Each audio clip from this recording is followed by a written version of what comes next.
A mysterious masked maniac terrorizes residents of Plymouth 1 year after a Black Friday riot ended in tragedy. Welcome back to Movies Explained. Today's film is a horror mystery from 2023 titled Thanksgiving. The movie begins in Plymouth, Massachusetts, where the local sheriff, Eric, shows up at his buddy Mitch's door, joking about crashing Thanksgiving dinner. Eric steps inside, greets Amanda, and offers her a homemade cake, bragging about his baking skills despite being single. Amanda hopes he won't stay single for long and introduces him to her folks. Meanwhile, we switch to the Wright family, where Jessica is seen with her famous baseball player boyfriend Bobby at the Thanksgiving dinner table. Things get tense when Kathleen, Jessica's soon-to-be stepmom, arrives, and it's clear Jessica does not like her much. Her dad, Thomas, joins them, and when he gets praised for the Black Friday sale, he gives credit to Kathleen. Over at Amanda's, Mitch is called to help carve the turkey, but he has to bail for work.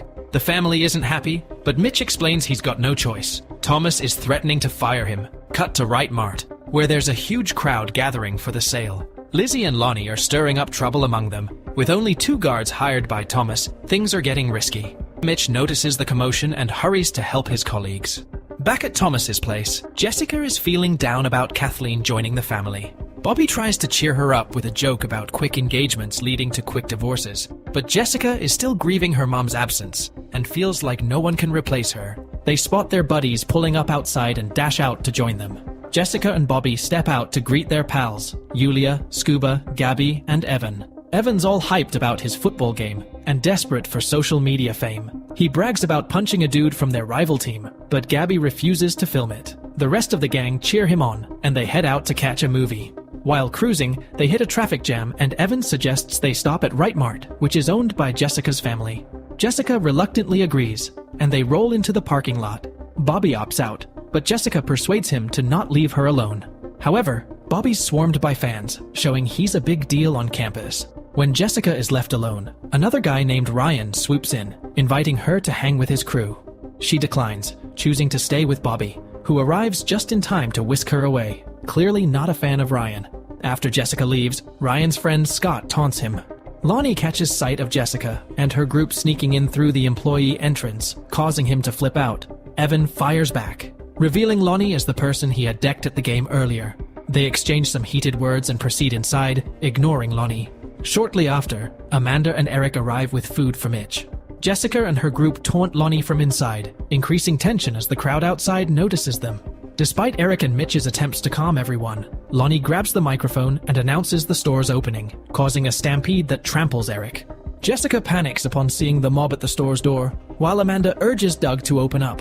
However, Doug struggles with the lock, and the crowd breaks the door. Instead of calling for help, Evan records the chaos. Doug gets swarmed, and a person is severely injured by the broken glass. Amanda is pushed aside in the commotion.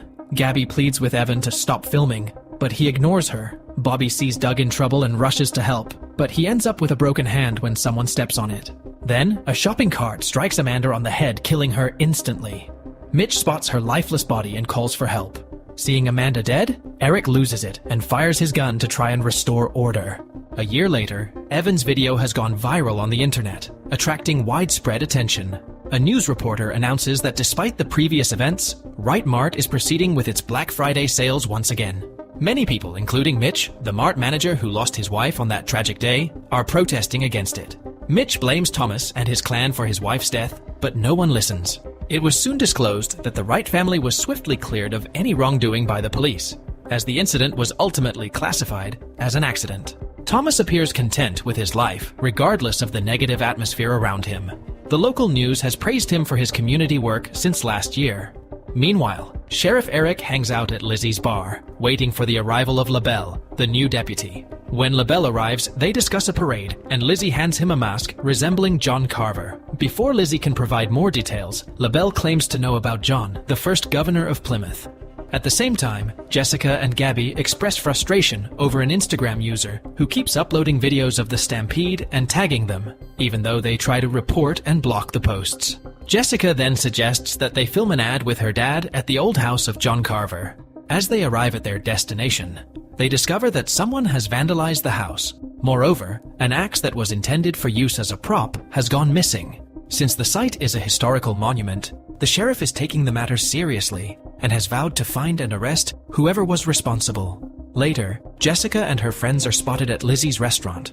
Jessica then unexpectedly sees Bobby leaving the restaurant, and all her friends are astounded to find out the last time Jessica had seen him was a year ago after the incident. Suddenly, everyone receives a notification from an Instagram account named The John Carver, stating their table is ready for Thanksgiving dinner. They dismiss it as a joke and don't take it seriously.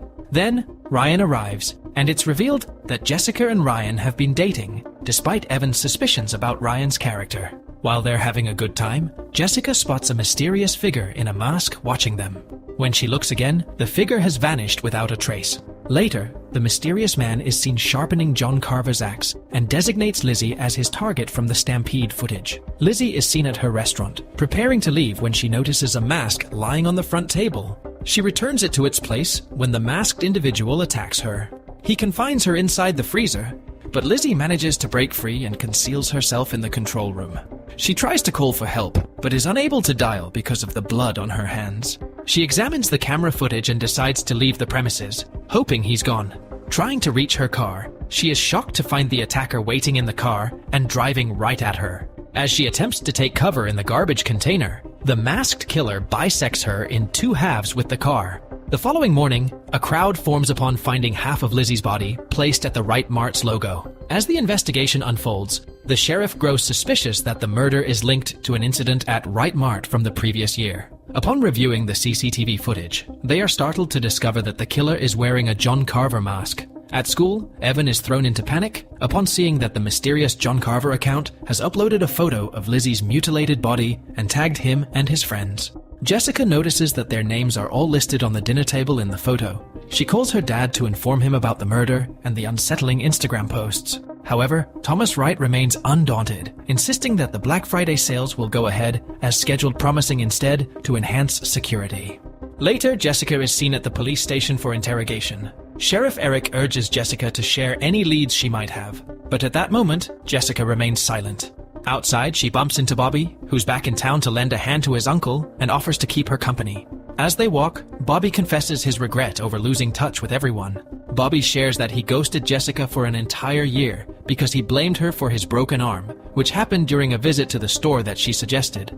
However, he now regrets it and feels guilty about it. Picking up on Jessica's apprehension, Bobby presses her to share with him, vowing to keep it a secret. Jessica reveals that Kathleen deliberately erased the CCTV footage from the night of the incident, fearing a lawsuit. However, Jessica is aware that her father keeps a backup of the footage, and she's determined to get it to piece together the events of that night. As they return to the police station, Ryan joins them, kissing her on the cheek, worsening the envy they harbored for each other. Fortunately, Eric intervenes and escorts Bobby inside. Meanwhile, the attacker sets his sights on Manny as the next target. Later, we see Manny, one of the security guards from the disastrous Black Friday sale. Unlike his colleagues, Manny vanished as soon as the chaos erupted. That evening, as Manny prepares to leave town to escape the unsettling murders, he's startled to find a John Carver mask chillingly placed on his couch. Feeling the presence of an intruder, he calls out for them to reveal themselves. Seeking reassurance, he looks to his cat for guidance, but as he does so, he's ambushed from behind by the masked figure. As Manny tries to defend himself, the killer ruthlessly incapacitates him and leaves after feeding the cat. Afterward, the killer places Lizzie and Manny's lifeless bodies on the same table, with Jessica and her friends' names inscribed on it. The following morning, Jessica awakens and is horrified to witness the new post, featuring Lizzie and Manny's deceased bodies on the table. The next day, Ryan spots Bobby outside Jessica's home and storms off, visibly upset. Inside, Jessica accesses her father's computer, downloading photos from the incident night, and spots Ryan alongside Doug. Suddenly, Thomas arrives and instead of questioning his daughter, he apologizes to her for making her feel neglected. Reconnecting with Bobby, Jessica finds herself in Eric's office, where Bobby helps identify Lonnie and his cheerleader girlfriend in the photographs. Jessica, looking worried, presents the photos of Ryan with Doug, casting doubts and raising suspicions, especially since Ryan had never mentioned Doug to Eric. Eric warns them to be wary of whom they trust. Bobby's frustration peaks, suspecting Ryan's involvement in the murders, but Eric advises them to return to school, emphasizing caution and discretion. In the middle of all this turmoil, Ryan prepares for the parade when he runs into Bobby. The two get into a heated argument about Jessica, during which Ryan threatens to knock Bobby's teeth out if he doesn't leave town soon. Bobby, undeterred, insists he's not going anywhere for the time being. Next, we cut to Lonnie, the Hanover School troublemaker who played a part in the Right Mart stampede. Lonnie was at the gym helping his friends when his girlfriend lured him into some fun. Despite his hesitations, she convinced him that it was just harmless teasing. As they started to flirt on the trampoline, a killer suddenly appeared and tragically ended Lonnie's life. The girl, still clueless about the danger, remained on the trampoline and fell victim to the killer's brutality as well. A hidden knife plunges through the trampoline, striking her multiple times and ending her life in a horrific attack. Following Lonnie's disappearance, Evan appears furious as Eric cancels their football match. They try to calm him down, but Evan leaves to play alone. Suddenly, McCarty steals the spotlight using a blunderbuss and assures Eric that it only fires gunpowder. Watching McCarty, Jessica tells Gabby she's familiar with handling the weapon, having learned from her father for a commercial. After sending McCarty away, Eric urges Gabby to locate Evan, stressing the importance of sticking together. Later, Gabby finds Evan, and the two sneak off for some alone time at the school. Their moment is abruptly ended when the masked figure renders them unconscious and uses Gabby's phone to lure Jessica to their location. Hesitant but concerned, Jessica arrives and finds Gabby's phone abandoned in a cart.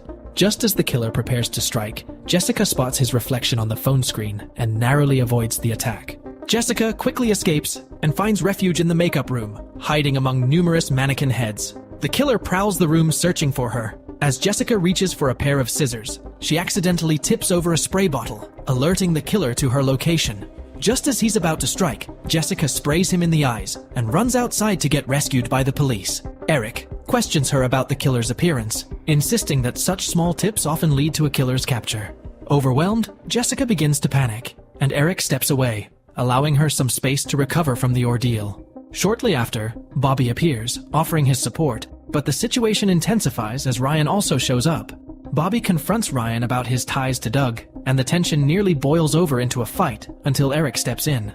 He breaks up the impending confrontation and sends them away with a stern warning. Frustrated with their behavior, Jessica tells both Ryan and Bobby to stay away from her. Simultaneously, Yulia's father arrives and takes her away, informing her of their departure to Florida away from the murders. After Yulia leaves, Scuba devises a plan and guides Jessica to McCarty's party. He escorts them inside and displays weapons from his collection. At Scuba's suggestion to show them a conventional weapon, McCarty hands him the SIG 226. Scuba concludes that relying on the police won't solve their problem. While there, Scuba and Jessica catch up with Yulia, who is busy packing for Florida, but reassures them of her safety, mentioning that a police officer is with them. With all the enhanced security measures, the killer still manages to enter their home, killing the guard and her father with a silenced gun. While chatting with Scuba and Jessica, Yulia is suddenly attacked from behind by the masked killer, who broadcasts the distressing scene live to Scuba, urging him to rush to her rescue. When Jessica and Scuba arrive at Yulia's home, they find her held captive by the killer. The situation escalates as the killer shows them a live feed, proving Gabby and Evan are still alive but in danger. In this high-pressure moment, Scuba attempts to shoot the attacker, but finds the gun's safety is locked. Seizing the opportunity, the killer hurls Yulia at a running saw and escapes. Despite Scuba's efforts, Yulia tragically succumbs to her injuries after the saw pierces through her vital organs. Devastated by Yulia's death, Jessica and Scuba stumbled back to the others. The parade preparations were underway, but Kathleen refused to participate, citing her grief. Jessica, however, proposed a desperate plan, rescuing Evan and Gabby from further harm. As Jessica and Kathleen argued, Thomas sided with his daughter and instructed Eric to set up a trap for the killer. Eric agreed to clear the warehouse and hoped the killer would take the bait. During the parade, Lionel, who was involved in the altercation at Right Mart, is set to play the turkey mascot. Meanwhile, Eric confirms to Thomas that his officers will secure the warehouse to ensure their safety. Before departing for the parade, McCarty gives Jessica his father's ring, claiming it once saved his life. As the parade begins, Jessica becomes increasingly nervous at the sight of numerous men wearing John Carver masks. But to everyone's surprise, the killer emerges as a creepy clown and gruesomely decapitates Lionel in the turkey mascot costume. Following this, he disperses smoke bombs among the spectators, causing total chaos. In an attempt to escape, Jessica's family and Scuba find their efforts thwarted when the killer infiltrates their vehicle, shoots them with a tranquilizer, and abducts them. Upon reopening her eyes, Kathleen finds herself on a dinner table and pretends to be asleep as the killer covers her body with spices. As he becomes distracted, Kathleen slips away from the table, initiating a game of cat and mouse. While hiding, she discovers Lonnie's lifeless body, but suppresses her scream. Venturing further, she locates the room where the killer keeps his victims and discovers Lonnie's girlfriend alive in the freezer, begging for Kathleen's help. Kathleen promises to come back for her and quickly hides again to avoid the killer, who follows her tracks. Upstairs, she frantically searches for an escape, finding none. She hides behind the wall as the killer approaches. Right when she thinks he left, he suddenly stabs the wall with his garden fork. As Kathleen attempts to flee, he throws the fork, injuring her, and drags her back, where she finds herself inside a massive oven, where she is cooked to death. While Jess opens her eyes and panics, Thomas attempts to comfort her. Sitting around the table, Jess, Scuba, Evan, and Gabby are all tied up to their chairs, forced to watch the killer continue with his madness. At the same time, the killer serves his victims, with Kathleen as the turkey and Lonnie's girlfriend's blood as juice, causing everyone to scream in fear. He decides to begin with Evan, telling him that it was he who inspired him to record his own video. The killer then brutally kills Evan by fracturing his skull. He informs the remaining captives that they are VIPs who will be treated accordingly. While the killer gets busy serving a portion of Kathleen's flesh to Thomas, Jess discovers a blade concealed inside McCarty's ring. She uses it to free her hands and passes it to Scuba. As the killer forces Thomas to consume the flesh, Scuba breaks free and attacks the killer, luring him away from the table. After navigating through tunnels, they reach the John Carver house, where Scuba's arm gets slashed, and Jessica manages to escape. The killer pursues Jessica, leaving the injured Scuba behind. Jessica dashes through the forest and eventually reaches the town center, where she encounters Sheriff Eric lying unconscious in the middle of the road. As she checks to see if he's alive, she suddenly notices someone wearing a John Carver mask entering a nearby warehouse. Assuming it's the killer, Jessica grabs the sheriff's gun and ventures inside. To her astonishment, she discovers that the person is Bobby. Just then, the sheriff rushes to her side and urges her to leave. Upon exiting, she hears gunshots, and Eric comes out, reuniting with Jessica, saying he shot at Bobby but he managed to get away. Afterward, the police arrive and inform Jessica that her friends and father have been rescued. Detective Pete arrives with Bobby's phone, mentioning he has John Carver's account logged in on his phone. Eric dismisses everyone and commends Jessica for her bravery. He assures Jessica that he will locate Bobby and bring him to justice. However, at that moment, Jessica suddenly notices brambles on Eric's shoes, the same brambles she came across while running through the woods, hinting that the killer is none other than the sheriff himself. Eric realizes he's been exposed and decides to come clean, revealing the entire story. He admits that after his wife's death, Amanda helped him piece his life back together. Losing her at the right mart enraged him, especially since she was pregnant with his baby and was planning to leave Mitch. When asked about Bobby, Eric informs Jessica that he had everything arranged to frame him as the killer, but Bobby attacked him and ran away, leaving him unconscious on the road. Nonetheless, Jessica led him directly to Bobby. As Eric prepares to harm her, Jessica tells him that she's been live streaming everything from her phone, exposing his identity to the world. Before Eric can harm her, Bobby comes to her rescue. They run into the warehouse as the sheriff pursues them with his classic axe. Jessica quickly diverts his attention by throwing something in another direction. Then, she turns on a gas cylinder, inflating a large balloon with flammable gas. They hurry to a nearby car, but as they are about to escape, Eric attaches the vehicle's cable to a building pole, halting the car's movement. As he approaches Jessica, she uses the blunderbuss to shoot the balloon, triggering an explosion that engulfs Eric in flames, burning him alive. After the incident, as the dust settles, Jessica bids farewell to Bobby and reunites with Ryan. Shortly after, Gabby and Scuba join her, confirming their safety. LaBelle then informs Jessica that they have searched everywhere, but have not found Eric's body, indicating that surviving such an explosion would be extremely difficult, suggesting his body was incinerated. The movie concludes with a mysterious firefighter seen walking away, holding Eric's axe. Thanks for watching! Like and subscribe for more videos.